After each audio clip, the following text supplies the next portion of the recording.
Hey everyone, hi, it's Tarrah, and you're here with Tarrah TV.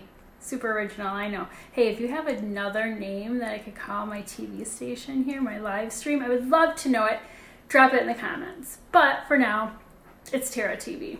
Okay, so I wanted to come live to you today about going green because April is Earth Day. April 22nd is Earth Day, and I wanted to give you some information about going green and helping your family do that. So please comment, let me know where you're turning in from, and if you catch this on a replay, just hashtag replay in the comments. Just quick catch up while we're waiting for people to jump on here. This past 2 weeks I have been totally doing my entire business on my phone, and it's because my laptop decided to give out. Here is a tip: back up your hard drive. Everyone always says it, but totally do it. Like right now, go and get your external hard drive, back it up, then you're good. But I was able to get this little handy dandy number, a MacBook Pro. Exciting, but going from a PC to a MacBook, it's a learning curve, but I'll get over it. But I have an iPhone, so it should be fine, right? Now everything can talk amazingly, so I'm excited. But anyway, okay, so while we're here today is, let's see, I gotta get my stuff up and running here, make sure that everything is on. Okay, so if this is the first time you've joined my show, which hopefully everybody tuning in, this is the first time because this is episode 1, that you're joining my live stream, if you would just drop a comment so I can give you a shout out and then I can connect with you later. On this episode, we are going to cover 4 ways that you can go green and that it can be good for you and your family's health. So many of us enjoy conveniences of modern life, and yet sometimes we forget that these can come at a price, right? So in this live stream, I will review some of the ways in which our activities can affect the planet. But before I get started, if you think this is a topic that your friends would be interested in, please tag them in the comments below and type their name with an @ symbol in front of it. We'll also look at some things now in our everyday lives that we can have a positive impact on the environment and on our own health and on the planet. First, the facts. The total amount of greenhouse gases produced to directly and indirectly support human activities is referred to as our carbon footprint.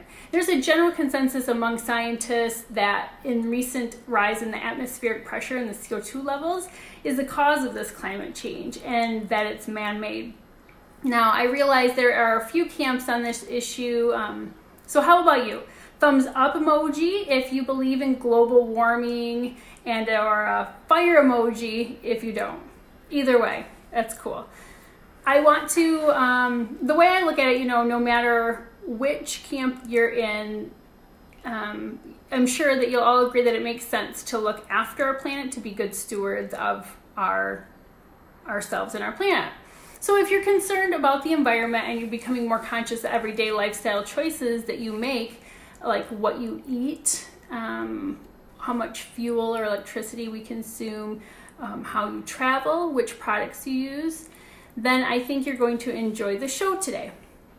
So, the lifestyle changes that affect reduce one's carbon footprint are commonly referred to as going green.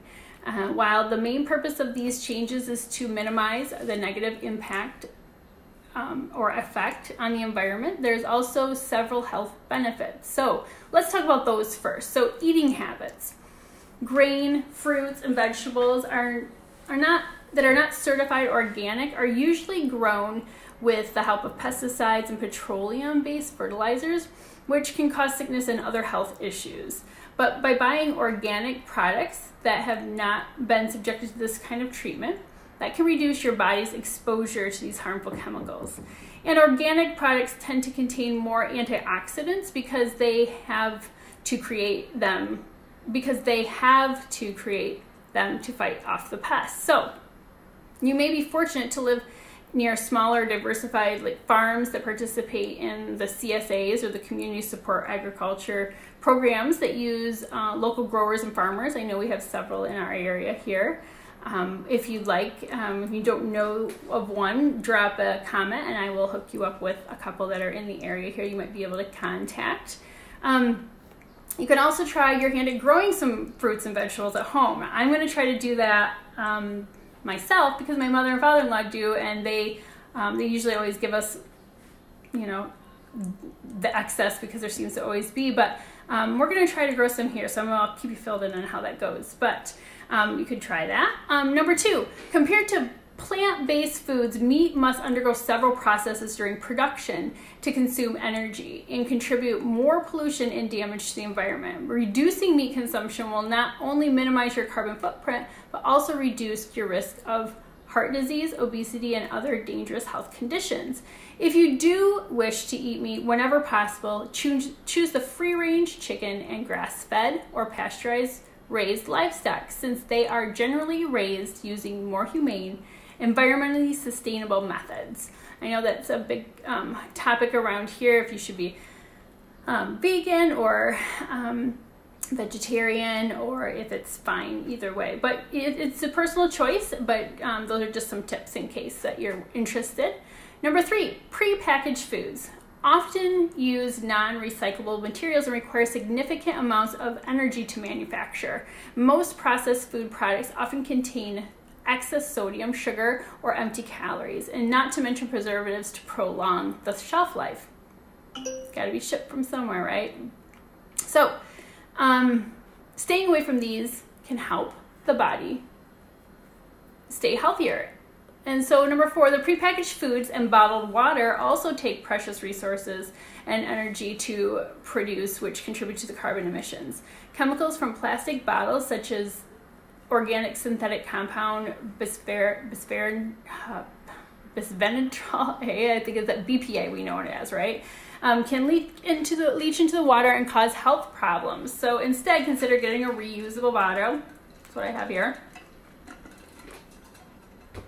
And installing an under-the-counter household filtering system, or even a water filtering pitcher with replaceable filters to reduce the impurities in your tap water. And you'll probably save money too. If you're finding value with any of my training today, I would love for you to share this with some of your friends. And if you'll do that, I am going to put you in a monthly drawing.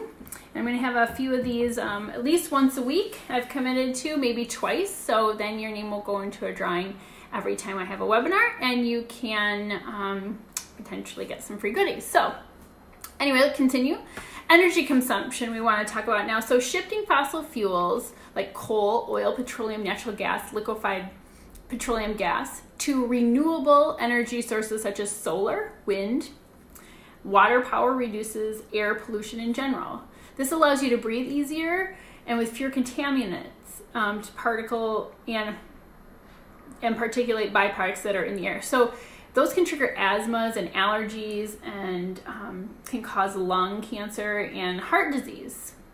Number 2, using unfiltered natural light in your home can not only reduce your energy consumption, but also provide with a much needed solar ultraviolet light, which stimulates the production of vitamin D in the skin. And we know that we lack vitamin D here in Michigan, but we're getting a bit today and yesterday, so that's awesome, and that helps. So vitamin D for sorry, when you do it on your phone, you get calls and texts and so vitamin D helps your body absorb calcium and phosphorus, which are critical for proper formation and maintenance of healthy bones, teeth, and muscular function.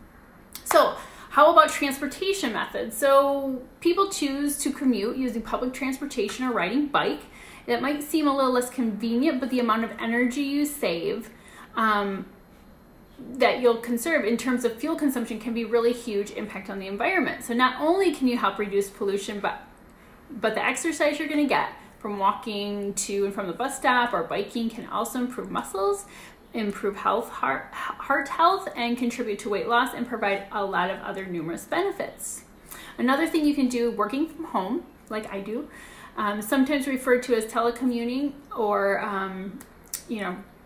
stay at home working, can also lower your fuel consumption, which makes sense, right? You don't have to take the car and go to work every day. So you can use that extra time you would have spent commuting to and from work to exercise or de-stress, which can improve both your physical and mental health. Other potential benefits from working at home are lower production or exposure of air pollution and the possibility of saving money by eating healthier homemade meals, which definitely is true.